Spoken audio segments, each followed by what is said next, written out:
In this video, I'm going to quickly show you how to create subfolders in Gmail. Let's get started, everyone. You'll start by clicking here on the menu, on the side, on More. Go ahead and click it. After clicking on More, scroll down. You can keep scrolling. Here you'll see the Labels option. Click on this More and that's it. Notice that, in this case, this Gmail account doesn't have any folders. So if I want to create a subfolder, I'll need to create a main folder first. So to create this main folder, I'm going to enter the channel name here. I'll create this main folder here just by clicking on Create. Done, the folder is being created. It's created. As you can see, the main folder is right here. Now, how do I create a subfolder? I'm going to click on More again. There, now I'm going to create my subfolder.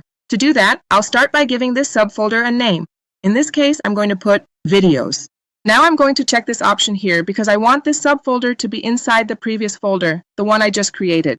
So I click, and now I'm going to select the parent folder. So you just need to click. Notice that the folder I created earlier is here, and I'm going to click on it now. Done, so now I'm creating a subfolder in Gmail. So this subfolder Videos will be inside this folder here, which has the channel's name. Now you just need to click here to create it. It's very simple.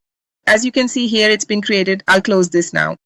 If you look over here on the side, you'll already see that there's the parent folder and the subfolder I just created. If I click here, there's still nothing inside this subfolder, okay? So that's how you create subfolders in Gmail. I hope I was helpful. If I helped you, don't forget to help me too. Subscribe to the channel.